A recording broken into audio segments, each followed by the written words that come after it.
Call Me Ishmael, behind the scenes. Let's see, this would be episode 1, take 2. I'll let you get a quick look at me. I'm George, and we're going on a journey together. How do we reach into the immigrant community, particularly from Arabic or Muslim world? This is our production studio. It happens to be my yard. There's my dog. And this is my garage. So this is the production office for Call Me Ishmael.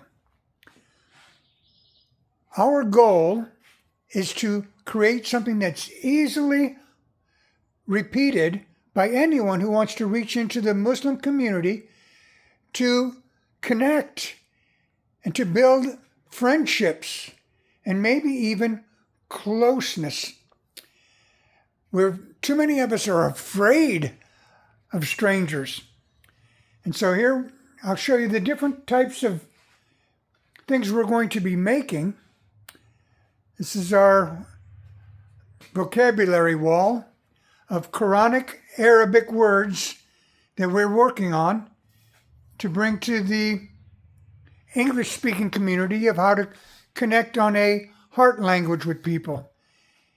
This is our main showrunner think tank board.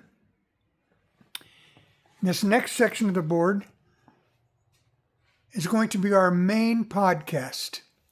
This will be verse by verse through the Quran. And my main thing today is these behind the scenes are going to show you that you don't have to be a super sophisticated, spend a lot of money, or be a professional videographer or production studio. It can be pretty simple. And this is even a little bit more than what I would suggest most of you pursue yourself. But how do we connect? And particularly, how do we connect in what I call Discipleship 3.0? Discipleship started word of mouth way back in the day, approximately 2,000 years ago, with an itinerant preacher called Jesus. What I call Discipleship 1.0 was after the printing press, when you didn't have to be face-to-face, you could communicate through the written word. 2.0, I call the using radio and then television to connect with people and even to share your faith paradigm. 3.0 is what I'm encouraging everyone now to do more of, is online communities, online connections. That might be your Facebook. It might be like us on YouTube. There's so many out there now, but it's a much easier and simpler way to connect with people. And it's not face-to-face, which most people are really bashful about. So anyway, you can see that I'm big on whiteboarding my ideas. And we'll take you out. So this is the production office. I'm not good at keeping track of where the camera is pointed yet either.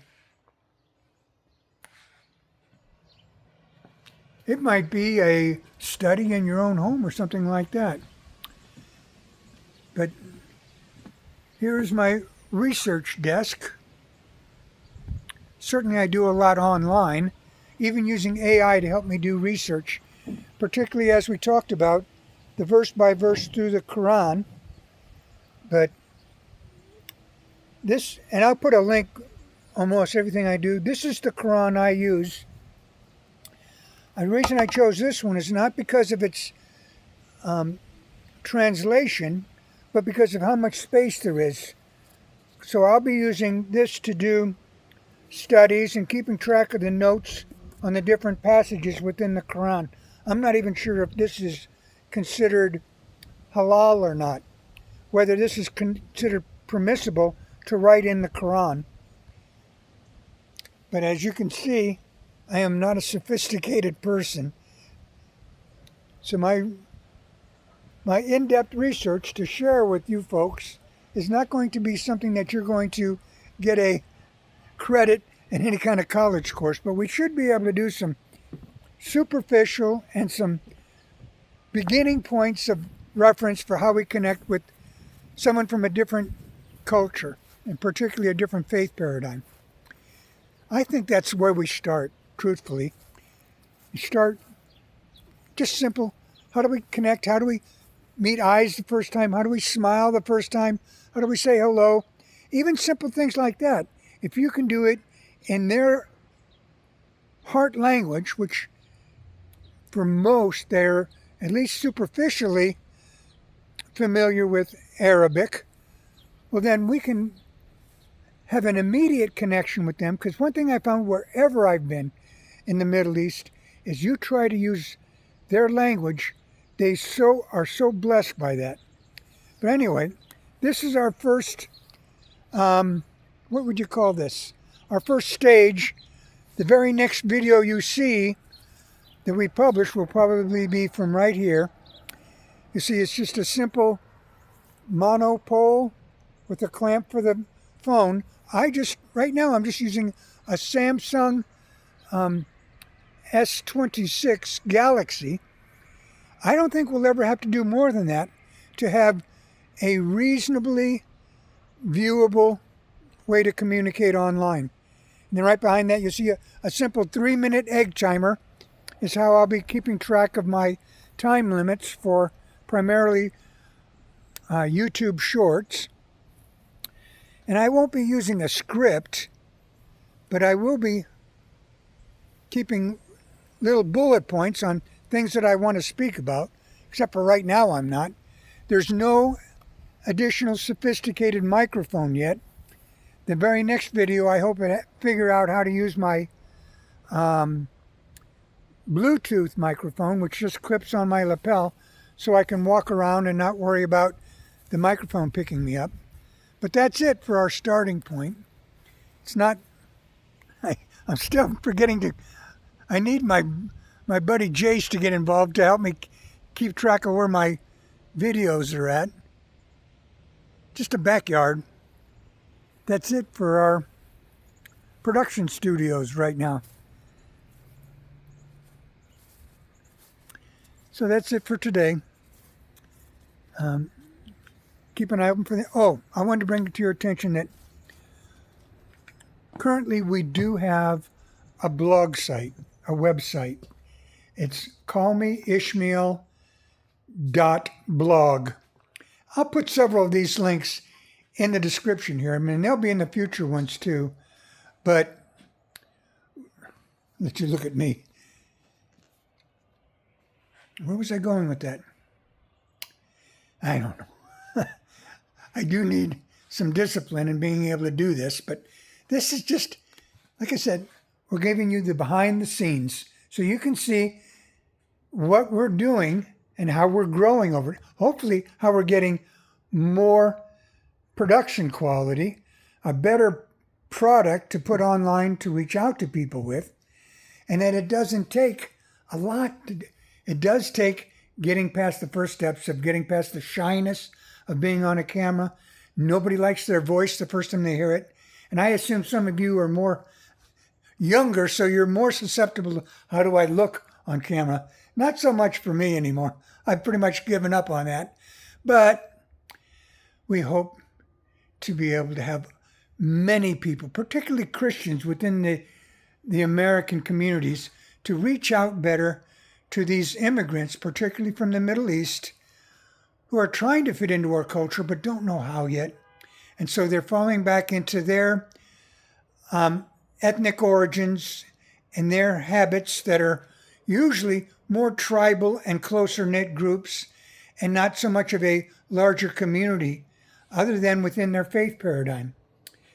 And I believe that that's one of the secrets that we have not done a good job with yet, is in connecting with people from other cultures and other countries, is through understanding and connecting through our our value systems based on our faith. And I think that we'll find, matter of fact, I know we're going to find that there's a very high value in where they're coming from, in their faith in Allah and the Quran. There's going to be, you guys are going to be amazed at the respectability and the wisdom within the Quran. And then we're going to find the differences, but where we're close to the same and where we can differentiate a little bit to communicate, well, this is what I believe and this is what you believe. Okay, they're not exactly the same, but how close are they? And can we come and talk about those same things together? I think you're going to be surprised what we're going to find. But in any case, oh, did I even say my name? George. You'll be seeing more of me. The way to connect long term will be through these YouTube videos, posting a comment, or on the YouTube community page, which is youtube.com, and then you do a search for Call Me Ishmael FW. The FW is for Fort Wayne. That's how you'll find us and how you'll be able to communicate with us. Down the road, we'll have emails and things like that, but this is just a start. We don't have to be sophisticated to get started. We just have to have a will to reach out to people, to be gracious to people, and share our country, our values, and our God. You have a good day. This is the end of Behind the Scenes, Episode 1.